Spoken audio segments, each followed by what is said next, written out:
Shalom, selamat pagi Bapak Ibu kasih dalam Tuhan. Kita berjumpa lagi di dalam ibadah online. Oleh karena itu kami bersyukur kita sudah berjumpa untuk kesekian kalinya. Kami rindu Tuhan kiranya melalui ibadah ini kita semua boleh diberkati.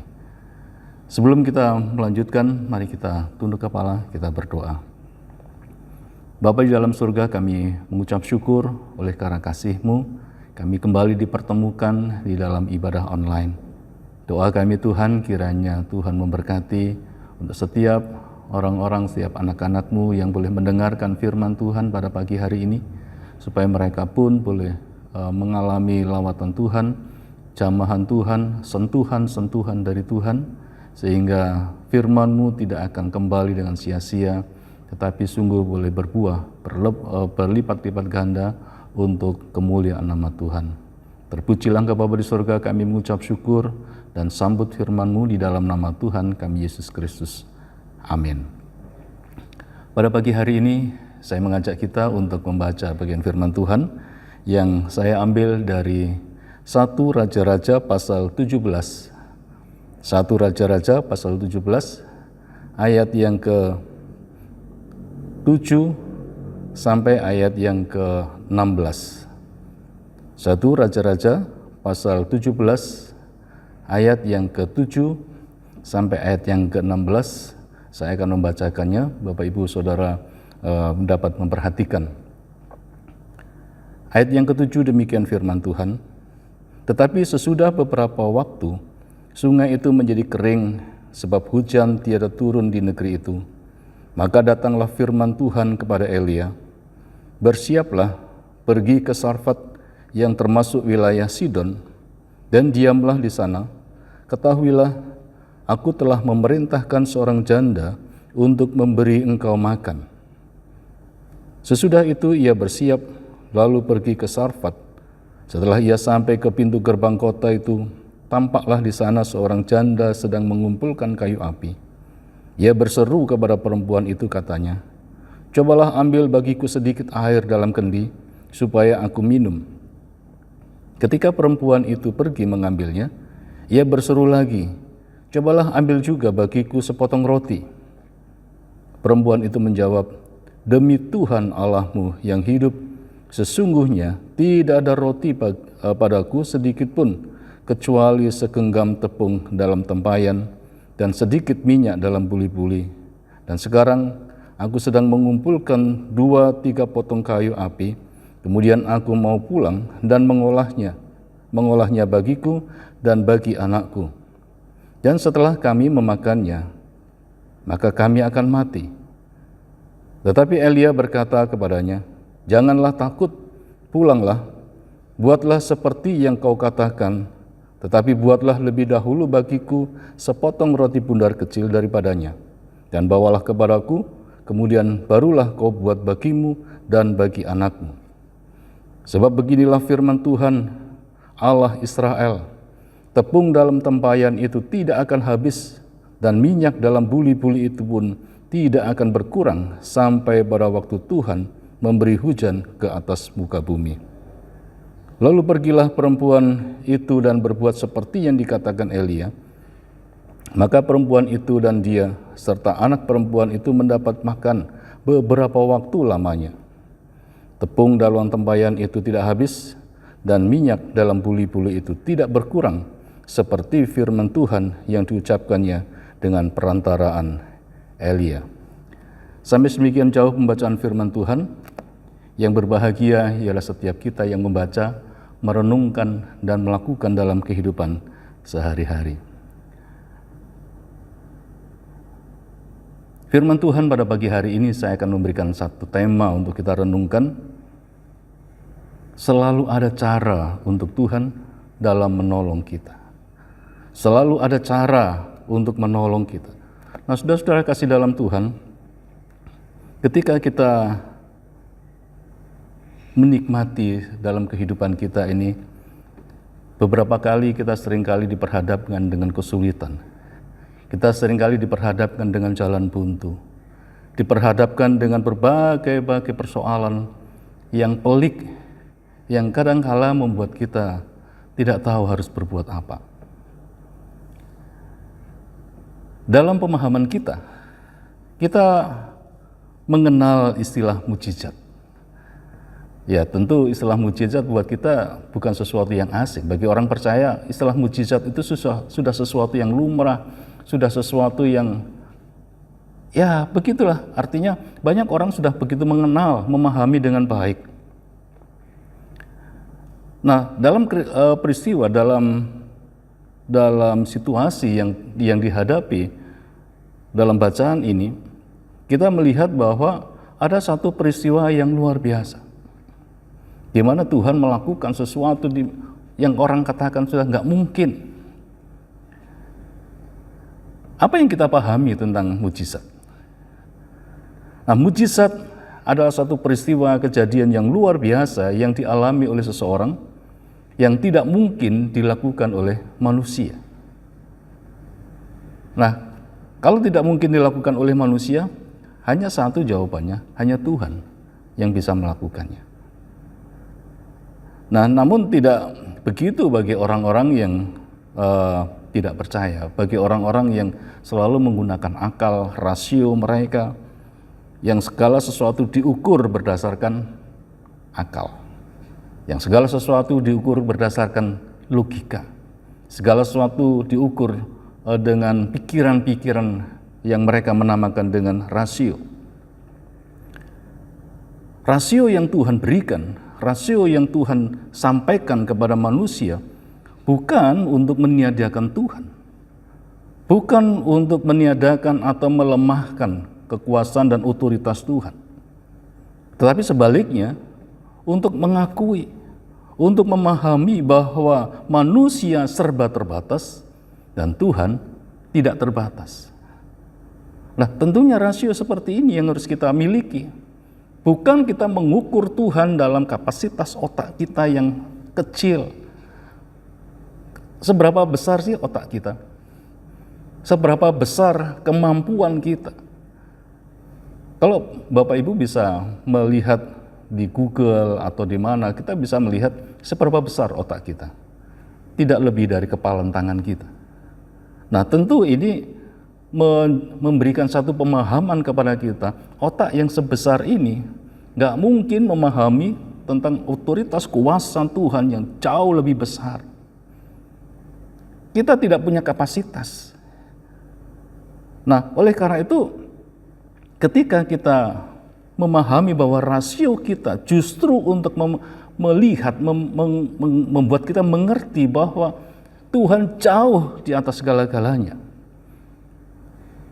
Nah, Alkitab ditulis penuh dengan tanda-tanda, gambaran-gambaran yang menjelaskan tentang mukjizat-mukjizat yang Tuhan buat. Ketika manusia, hamba-hamba Tuhan yang memulainya, mereka tidak tahu harus berbuat apa.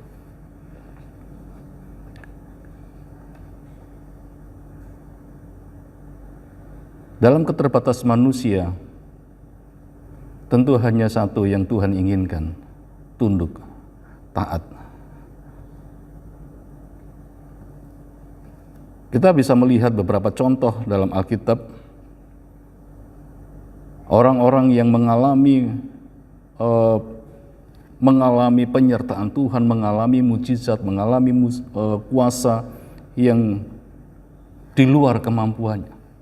Salah satu contoh, ya, ada beberapa contoh-contoh yang saya catat di sini. Bapak Ibu bisa menemukan jauh lebih banyak. Nah, saya ambil satu contoh ketika Abraham mengutus Eliezer. Eliezer ketika diperintah oleh Tuhan untuk mengambil Ribkah, Abraham mengatakan, jangan bawa anakku ke sana. Nah, saudara tahu, dalam perjalanan itu Eliezer bergumul apa yang harus dilakukan. Dia belum pernah kenal siapa itu Ribkah. Tetapi dalam perjalanan itu Eliezer berkata kepada Tuhan, Tuhan, Allah Abraham, berikanlah tanda. Nah, saudara, apa yang dialami oleh Eliezer ketika dalam perjalanan itu kemudian Tuhan menyatakannya dengan tanda-tanda, dengan ciri-ciri yang Eliezer buat. Kalau pada saat, dan benar Tuhan menyatakannya seperti yang diminta oleh Eliezer. Eliezer bukan hamba Tuhan, dia hamba Abraham. Tetapi ketika dia memegang sumpah untuk melakukan seperti yang diminta, yang diperintahkan oleh Abraham dan mentaatinya, maka dia melibatkan Tuhan dalam ketidakmampuannya. Maka segala perjalanan itu bisa berhasil. Yang lain, kita bisa belajar dari Musa, bukan? Musa banyak sekali tanda-tanda mujizat yang Tuhan nyatakan. Mulai dari tanda-tanda tulah, mulai dalam perjalanan kemudian membelah laut, bahkan dalam perjalanan selama 40 tahun, berputar-putar di padang gurun, Tuhan menyatakan kuasanya dari hal-hal yang tidak mungkin. Nah, ini memberikan satu indikasi kepada kita bahwa mujizat itu selalu diberikan, senantiasa dinyatakan ketika manusia melibatkan dan menyerahkan segala beban pergumulannya kepada Tuhan. Contoh yang lain, Daud. Ketika Daud dalam peperangan, kita tahu bahwa Daud orang yang takut akan Tuhan, yang senantiasa melibatkan kepada Tuhan, melibatkan segala perkara dalam peperangan. Contohnya, kita perhatikan Daud bertanya kepada Tuhan, Tuhan, apakah saya harus maju berperang? Tuhan katakan, majulah. Tetapi di sisi yang lain, Daud tidak menggunakan pengalaman itu sebagai satu alasan untuk melakukan sesuatu. Di dalam peperangan yang lain, Daud bertanya kepada Tuhan, apakah saya harus maju berperang? Atau kami mau maju berperang? Tuhan katakan, jangan maju, tapi buatlah gerakan melingkar. Artinya Tuhan menggunakan berbagai macam cara untuk menunjukkan kuasa dan otoritasnya, menolong orang-orang yang bergantung sepenuhnya kepada Tuhan. Dan masih banyak yang lain. Nah, saudara-saudara, dalam pelajaran kita, dalam pembacaan kita pada pagi hari ini, kita belajar bagaimana cara Tuhan untuk menolong dan mengatasi pergumulan orang-orang yang percaya. Dan saudara dan saya adalah orang-orang yang mengandalkan Tuhan, yang hidup bergantung sepenuhnya kepada Tuhan.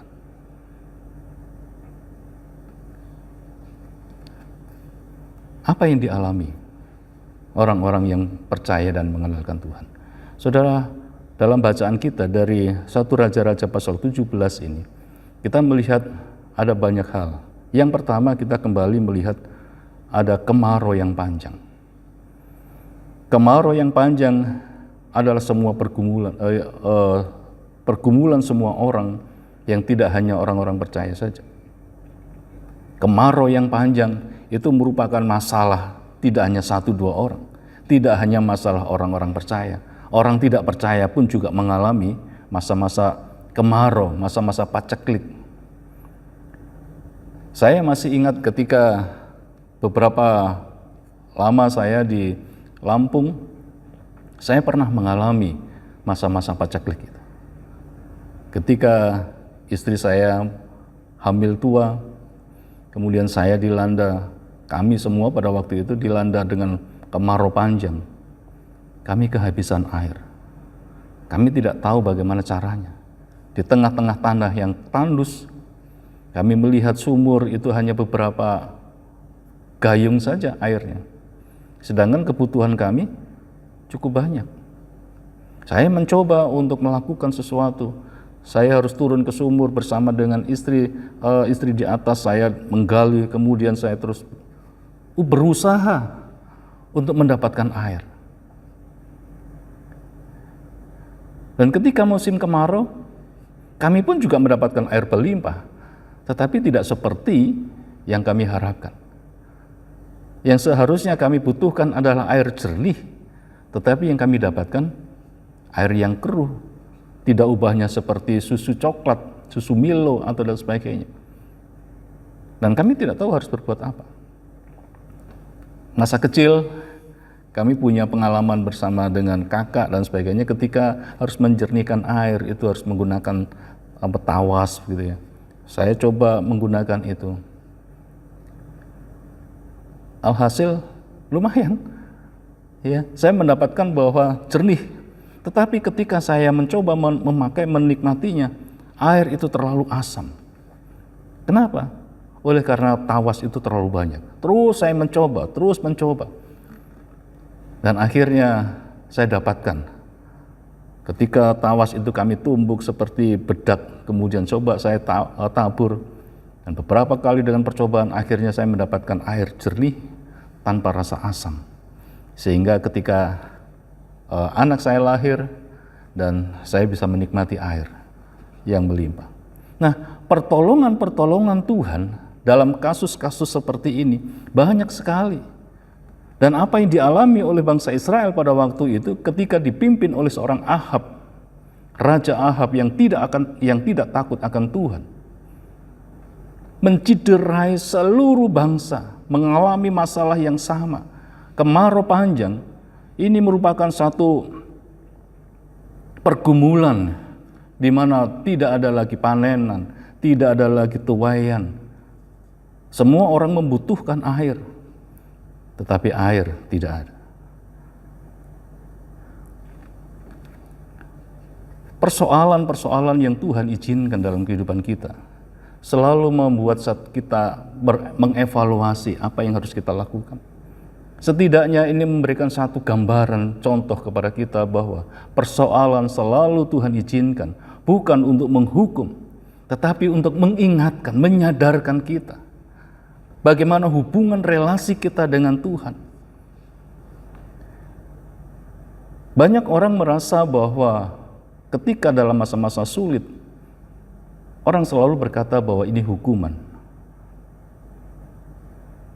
Mengapa kita tidak berkata bahwa itu sebagai satu teguran? Hukuman dengan teguran berbeda. Hukuman itu merupakan peristiwa masa lalu. Tetapi ketika berbicara tentang teguran, itu memperhatikan, melihat kita untuk masa yang lebih depan, masa depan. Nah, saudara-saudara, mari kita kembali melihat bahwa pergumulan Tuhan izinkan untuk menolong kita semakin hari semakin bertumbuh, semakin hari semakin dekat dengan Tuhan. Hal yang lain yang dapat kita pelajari dari kisah 1 Raja-Raja pasal 17,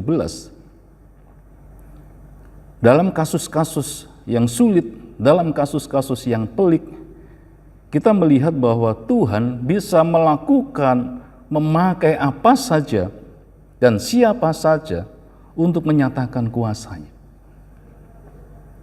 Kadang-kadang manusia mengukur bahwa harus dengan cara begini, harus dengan cara begitu. Kalau kita berbicara tentang Tuhan memiliki banyak cara untuk menyatakan kuasanya, itu artinya bahwa Tuhan tidak bisa didikte. Tuhan punya otoritas mutlak. Tuhan punya otoritas yang absolut, tidak bisa diatur menurut cara dan pikiran kita.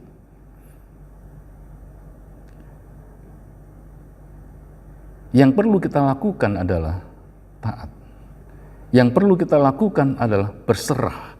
Yang perlu kita lakukan adalah mengandalkan dan mempercayai Tuhan dalam kuasanya yang jauh lebih besar daripada otak kita yang hanya sekepal ini. Ketaatan dan iman inilah yang menjadi kunci untuk kita dapat menikmati kuasa dan pertolongan Tuhan. Hanya percaya dan taat, kita bisa melihat bagaimana Tuhan menyelesaikan setiap persoalan-persoalan yang ada dalam kehidupan kita.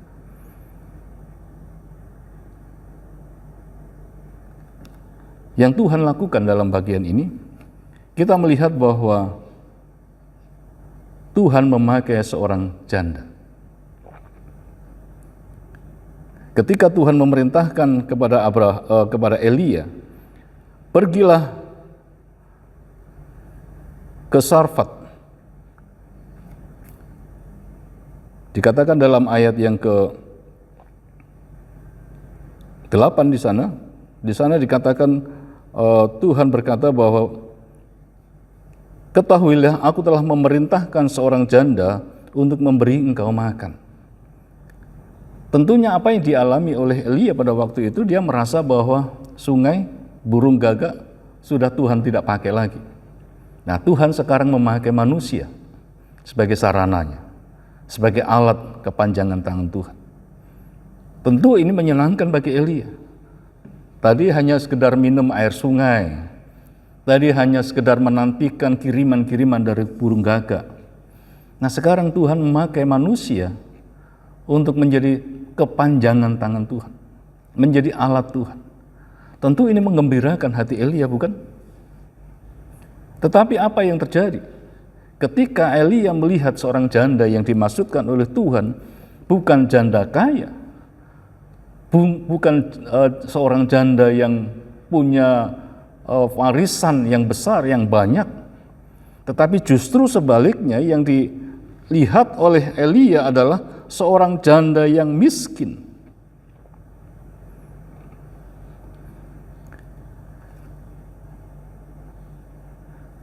Setelah ia sampai ke pintu gerbang kota itu, tampaklah di sana seorang janda sedang mengumpulkan kayu api. Dia tidak sedang mengumpulkan emas. Janda ini tidak sedang mengumpulkan bahan-bahan makanan, tidak sedang membuka gudang perbekalannya, tetapi dia sedang mengumpulkan kayu api. Untuk apa?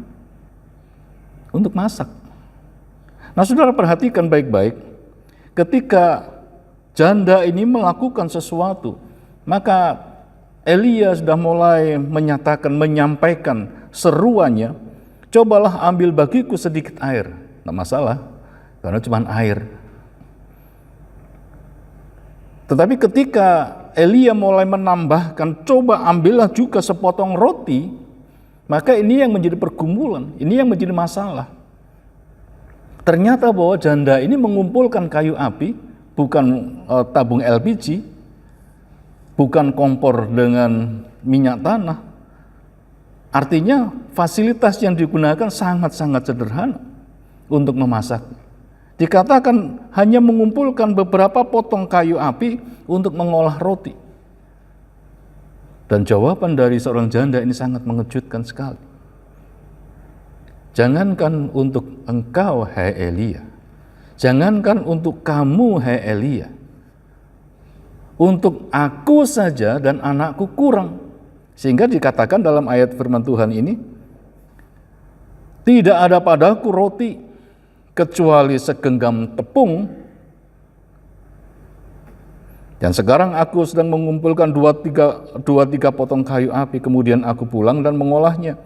Setelah kami memakannya, kami akan mati. Artinya memang sudah tidak ada stok lagi.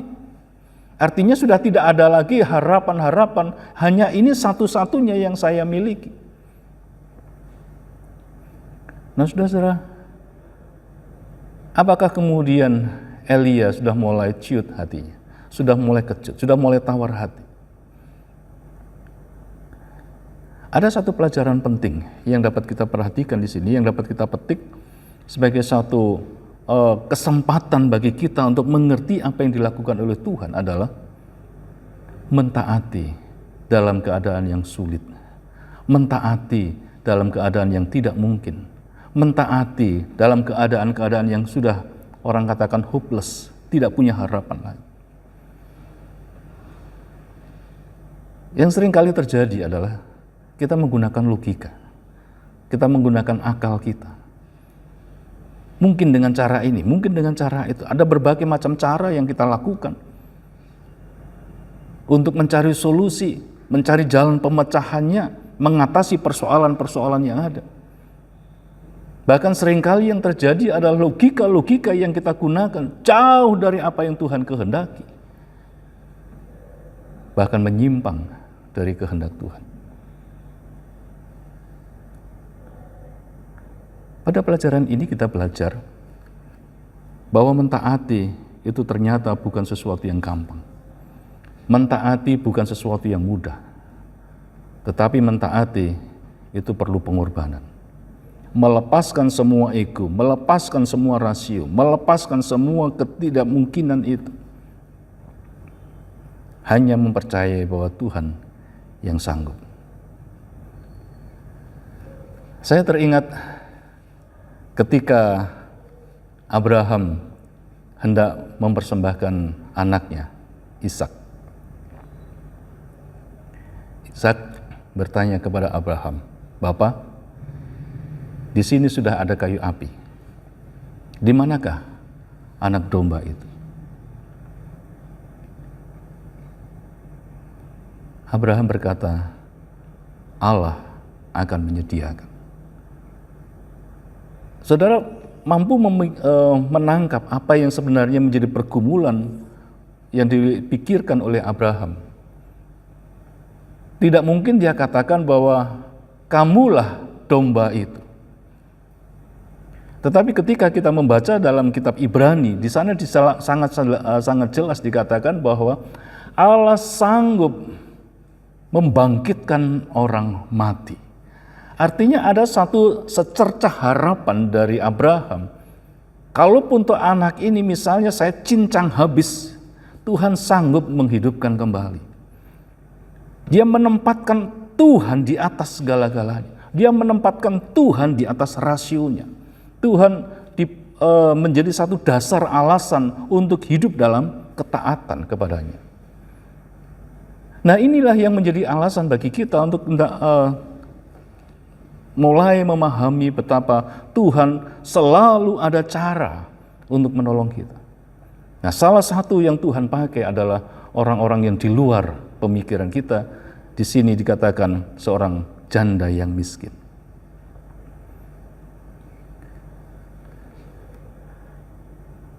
Nah, dari apa yang kita dapati dalam pelajaran ini, tentu menyadarkan kita bahwa hanya Tuhan jawabannya. Hanya Tuhan dasar iman kepercayaan kita. Memang bagi Tuhan tidak ada yang mustahil. Tetapi kitab Markus katakan tidak ada yang mustahil bagi orang yang percaya. Iman mempercayai Tuhan berkuasa, baik dan memang harus. Tetapi Tuhan juga memakai kita untuk menyatakan satu pengakuan bahwa tidak ada yang mustahil bagi Tuhan dan tidak ada yang mustahil bagi orang yang percaya. Oleh karena itulah ketika di dalam Perjanjian Baru, ketika Tuhan Yesus berkata kepada Petrus, seorang penjala, Petrus berkata bahwa karena engkau yang menyuruh, maka aku menebarkan jala juga. Tentu kita bisa memahami tentang latar belakang Petrus, bukan? Dia seorang penjala ikan dan kehidupannya selalu ada di danau. Sangat paham dengan alam, sangat paham dengan cuaca, sangat paham dengan kondisi pada waktu itu, sehingga dia bisa menangkap ikan. Tetapi ketika dia tidak menangkap apa-apa, Tuhan berkata, tebarkanlah jalamu. Dasar pemikiran Petrus adalah tidak mungkin, karena sepanjang hari, sepanjang malam, dia tidak mendapat apa-apa. Tetapi kita perlu garis bawahi, Petrus berkata, karena engkau yang menyuruh, aku melakukannya juga. Walaupun saat itu Petrus belum memiliki iman sebesar sesudah dibandingkan sesudah kebangkitan Tuhan Yesus. Pada waktu itu baru awal perjumpaan Petrus dengan Tuhan Yesus. Tetapi belajar untuk mentaati sesuatu yang tidak mungkin dalam pemikiran dia. Ini justru apa yang dialami oleh Petrus sangat mengagumkan. Dikatakan bahwa dia menangkap ikan dalam jumlah yang besar dari ketaatannya. Nah, saudara-saudara kasih dalam Tuhan, ini memberikan gambaran kepada kita bahwa walaupun tidak ada jalan, Tuhan mampu membuat jalan. Walaupun tidak ada sesuatu yang tidak mungkin bagi Tuhan, tetapi kita perlu mempercayai dalam ketaatan. Tanpa ketaatan, kita tidak akan pernah mengalami sesuatu yang besar. Saya akan memberikan satu tayangan singkat dalam satu video bagaimana pertolongan Tuhan terjadi kepada seorang penerjun payung. Seorang penerjun payung ini ketika dia mulai terjun dan kemudian payungnya tersangkut pada kayu yang lapuk, maka tidak ada kemungkinan, hanya satu jalan, mati. Dalam ketakutan-ketakutan, dalam kecemasan-kecemasan, dalam kekhawatiran-kekhawatiran, dia mencoba berusaha sebegitu gigihnya untuk menyelamatkan diri. Akhirnya berhasil. Tetapi dalam video ini saya akan tayangkan, Bapak Ibu bisa merenungkan. Ternyata Tuhan mampu menggunakan banyak cara untuk menolong orang-orang yang mengandalkan Dia. Mari kita saksikan sebentar.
Saudara-saudara, dalam video tadi memberikan satu inspirasi kepada kita. Ternyata Tuhan tidak hanya menyuruh gagak untuk Elia, tetapi untuk penerjun payung ini Tuhan bisa menggunakan cara yang luar biasa. Satu alasannya mentaati, mempercayai, dan mengandalkan Tuhan. Dan saat ini apa yang sedang saudara alami? Pergumulan apa yang terberat bagi kehidupan kita saat ini? Saudara sedang menghadapi kesulitan? Saudara sedang menghadapi sakit penyakit? Saudara sedang menghadapi persoalan tentang ekonomi? Saudara sedang mengalami satu pergumulan tentang masa depan anak, studi, pekerjaan, bahkan mungkin keadaan ekonomi kita, usaha kita. Ketika saudara sudah tidak punya jaminan lagi, sudah tidak punya jawaban lagi, sudah tidak punya jalan lagi, mari saya mengajak saudara datang dan percayalah kepada Tuhan. Ketika kita datang kepada Tuhan, mintalah pertolongannya, libatkan Dia dalam segala hal, dalam iman dan ketaatan kita. Percayalah bahwa Tuhan sanggup mengatasi setiap persoalan kita. Percayalah karena selalu ada jalan, selalu ada cara bagi Tuhan untuk menolong kita. Dalam nats pembimbing kita pada pagi hari ini dalam Amsal pasal 3 ayat yang kelima, percayalah Tuhan dengan segenap hatimu dan janganlah andalkan diri sendiri. Jangan mengandalkan pikiran, jangan mengandalkan rasio, tetapi andalkanlah Tuhan dalam kemutlakannya, dalam kekuasaannya, dalam otoritasnya, dan percayalah bahwa Tuhan melakukannya bagi saudara dan saya. Selalu ada cara buat Tuhan untuk menolong kita. Amin. Mari kita tunduk kepala, kita berdoa. Bapa di surga, terima kasih karena Tuhan tidak pernah kehabisan cara untuk menolong kami. Kami tahu Tuhan Kau sangat bijaksana. Tuhan tahu mengerti benar apa yang kami kumpulkan, apa yang kami kesulitan yang kami alami, kami hadapi saat ini. Tetapi kami percaya Tuhan bahwa Engkau Allah yang senantiasa hadir dalam setiap kehidupan, situasi yang sedang kami hadapi. Kami percaya Tuhan bahwa Tuhan sanggup menolong kami. Karena itu kami datang kepadamu, kami mengandalkan, kami mempercayai, dan kami bergantung kepadamu. Terima kasih untuk firman-Mu, berkati dan urapi kami untuk kami terus bertumbuh, berbuah bagi hormat kemuliaan nama Tuhan. Dalam nama Tuhan Yesus, kami berdoa dan mengucap syukur kepada Bapa di surga. Amin.